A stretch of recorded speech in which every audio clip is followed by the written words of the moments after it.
Good afternoon. I'm Stephen Cowan, as you can see, the leader of the London Borough of Hammersmith and Fulham. And prior to that, I was the leader of the opposition for 8 years. And for a large part of those 8 years, I was on the Adult Social Care Committee, where my job was to scrutinise everything about local health services as they evolved. And so I've been with this right from the beginning, and I have more of an understanding of it. I think I've been on it longer than anybody else. I've been on it longer than quite a lot of people who are currently leading on it. Other than, I think, Tim. Yeah, he was there from the start. The process. I think it's just Tim and I who've been here from the beginning. We're against the STP. Hammersmith and Fulham didn't sign it. And it's not because we're against everything in what Tim or Tracy have said. Indeed, Tim's story of Pat, who lived in Richmond Street, was a concern we had in opposition.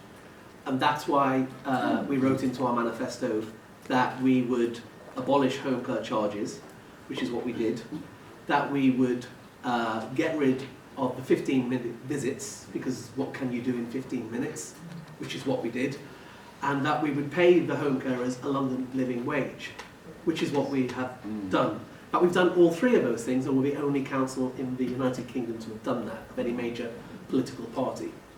And we do that, I make that point to underline, but we absolutely agree with the healthcare professionals that there needs to be greater alignment between adult social care and what happens when you're in hospital. And indeed, if I tell an anecdotal, private story, although not that private, because I'm telling an audience, but I know you won't mind, which is Mike Cartwright, the deputy leader of the council, was recently extremely ill in hospital, and said, coming out of hospital and into his home where he said the adult social care was amazing. And so we put a lot of resource into that. We spent hundreds of thousands of pounds on it at a time when we've had 66% cuts to our budget since 2010. So that is absolutely a commitment that we have, and we will keep working with our colleagues in the health services to make sure that any of our residents who are undergoing the need for adult social care get the best in the country. That's our ambition. We want to be the best council in the country, the most socially compassionate council in the country, and we think we've made a good start in our first 2 years on that front. It is actually the point that we also agree with Tim and Tracy, is that if you look at the way all public services link up, then there is certainly a greater need for alignment. Even within the council, we continuously talk about silo working. Why is it that one department is doing this, another department is doing almost exactly the same, and they don't talk? And when you ask about why a case didn't quite work, there's problems with the communication between the departments.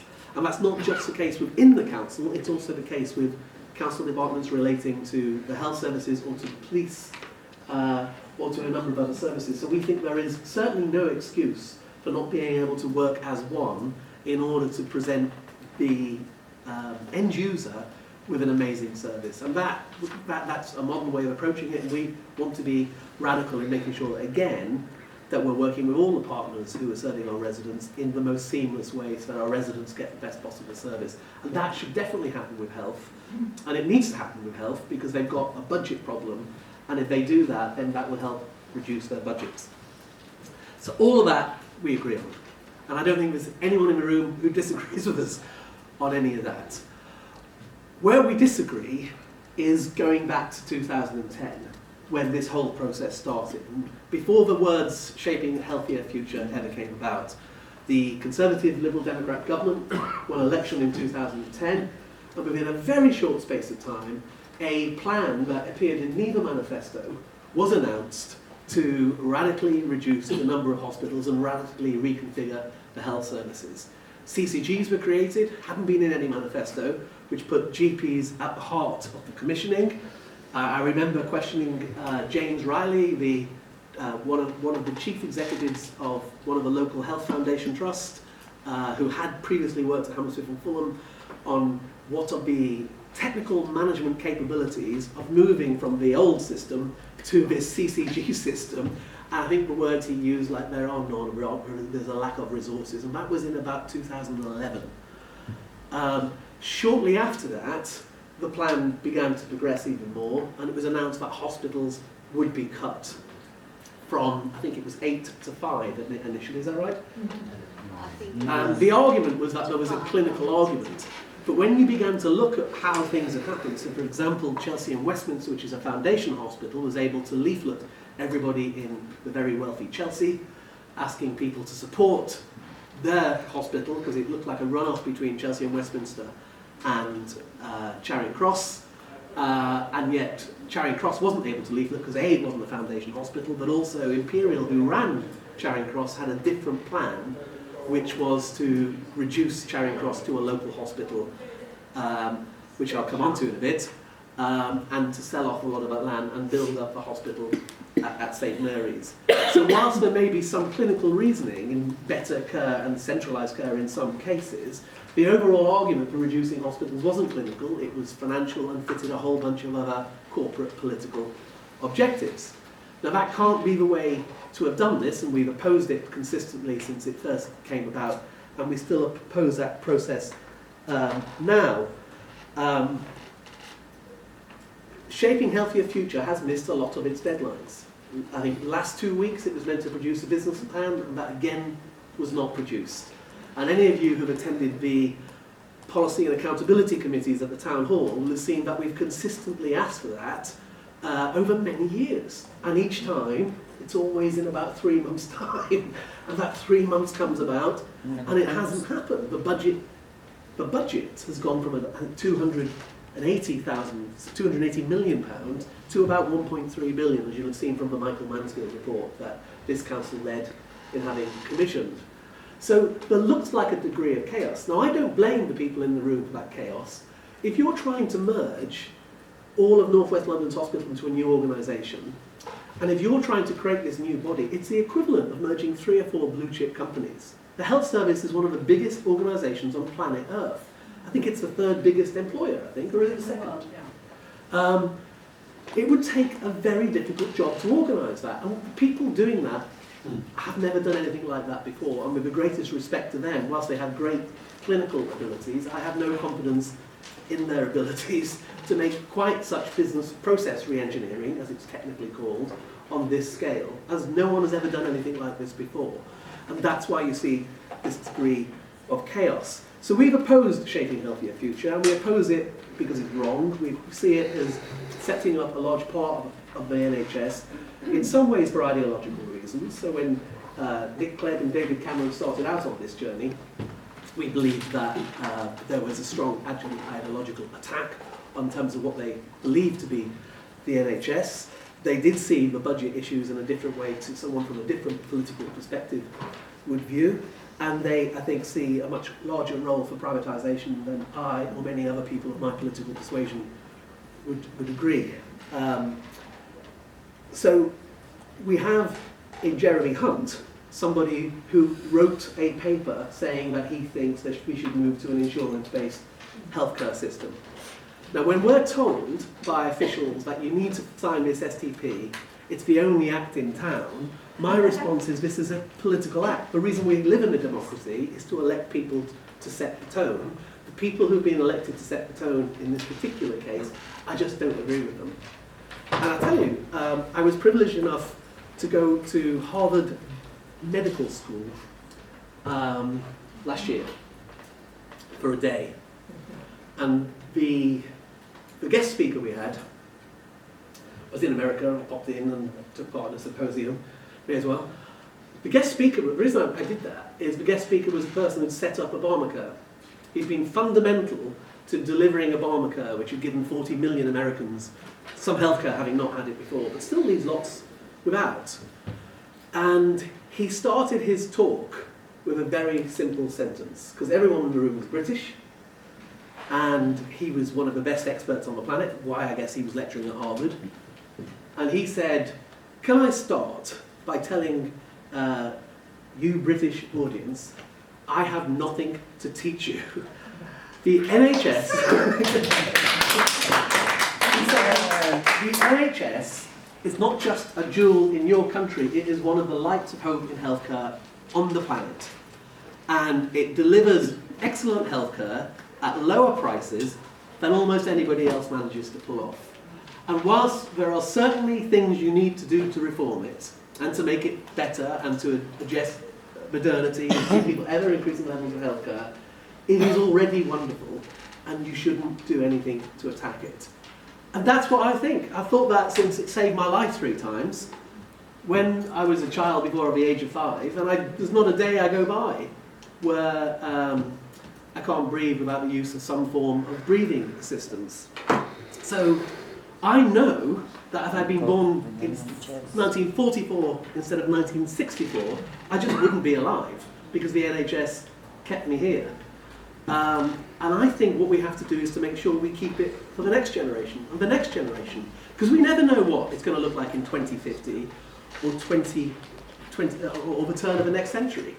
But what we have a duty to do is to pass on an NHS that is even better than one we founded on. Now I bring you down to the STP.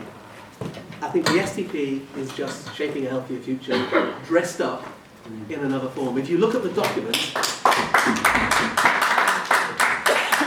when people say local hospital, the first time I heard the words local hospital mentioned was a director of Imperial, and we were sitting in the select committee, and he said, not to worry, because we'll be having a local hospital, and that will, and I went, hang on, because I got to ask questions as a member of the committee. Why did you do that with your fingers?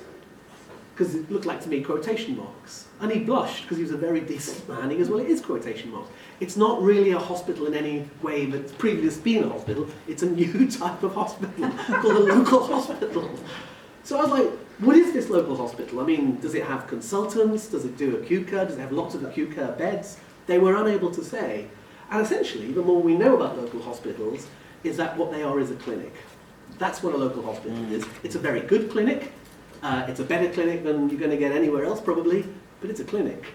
And that's a problem, because the British people haven't been told, when they're told that their hospital will be turned into a local hospital, what's really happening is being turned into a clinic. Now, why would you do that with the language? Why would you mess around with the language like that if you weren't trying to mislead the British people? And in terms of A&Es, well, David Cameron turned up in the week before the council elections and promised there would be an A&E, which is very nice of him. Other than the fact that there are 3 different types of A&E. There's a class 1 A&E, which is an A&E by any normal measure, and there's a class 2 and there's a class 3. And a class 3 is an urgent care clinic, or emergency clinic. Now, until a few years ago, even the NHS website mixed up emergency care clinic and class 3 A&E when it was describing it. So Bruce Kehoe was asked to do a review of it. I don't think that review's yet happened. And the reason it hasn't happened is because this is a hoodwinking exercise on the British public. This is absolutely what it is. And to be fair to the people here, it's not being done by them. It's being done by a Conservative government. And just the stooges. And it's been done by a long time. By both this government and the last government. Now that's not the way to have a debate in a democracy. If people really want to stand up and say we should cut the NHS, it can't be afforded, it's far too expensive, we think there should be a role of privatisation, and it should be a bit more like the American system, and it should be insurance-based, fine, stand up and say, let's have a debate, because I think our side will win. Because I disagree with all of that. No. But don't stand up and try changing the language and playing around with the mechanisms in order to actually just get this done under the radar. And what's worse about the STP, there are documents floating around, secret documents I'm told, that already assess the estates, assess the level of money that's going to be made from selling off the different estates, and they're not with me, and I'm the leader of a council. Okay? They're not with any MP who's an elected representative. And added to that, when we look at where we're going to get to, then will it be necessarily any better? Well, there's no sign of it being better. The reason Charing Cross won't get closed now until after, I think they said 21, 22, around that period, is because the plan is off course. Shaping a healthier future is way beyond where it needs to be, and it does not look like it's in any way on target. So I think the worst thing, is when I sat in a room in the 27th of June, looking at and being urged strongly but to sign the STP preliminary document, which wouldn't even be the main document. It would be an appendices to go at the back of the document. Okay, and I was told that we had to sign that, and we didn't get any money. Shameful. All right, but that is no way to run an alignment. It's no way to look after Pat in Richmond Street. No. It is no way to say, when you have a council who's absolutely committed, more committed than any other council in the country, to aligning adult social care with acute hospital care, and making sure that we're putting real investment in to give people the type of tenderness and professional nurturing that is required when they are ill or disabled. We're absolutely committed to that. It's no way to deal with a council to say, if you don't sign the STP, you won't get any money. Okay? And I just wonder whether it's, you know, I just wonder where that is coming from. I've been a politician for 18 years.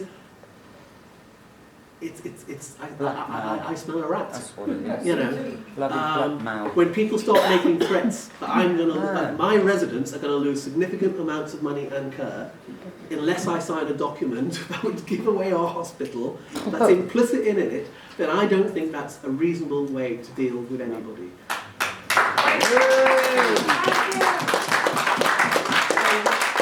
A new credit to Julian Bell in Ealing Council, who is equally steadfast on this. We're not against modernity. We're not against improving the health service. We're not against aligning adult social care with acute care. We're not against finding ways of saving money if it's genuinely saving money and using advances in technology and working practices to improve things. But we are against an ideological attack on our health service by a Conservative government that doesn't actually believe in it and hasn't got the guts to say it doesn't believe in it and will keep attacking it for as long as they're the national government. And that's what I think is going on. And I know that I owe it to the person who set the health service up, people I do not know, okay, who worked to structure it, not just the politicians, but those quiet people behind the scenes, those generations of people who fought for universal health care, and they're fighting for it now elsewhere in the world. I owe it to them to make sure, as do we all, and I know people went into healthcare in this country because they believe in the NHS, we owe it to the people who set it up to make sure it doesn't go down on our watch. And that whilst it faces challenges, we need to address those challenges and make sure we hand on something better. And the current plan isn't that. So we're against it. Thank you.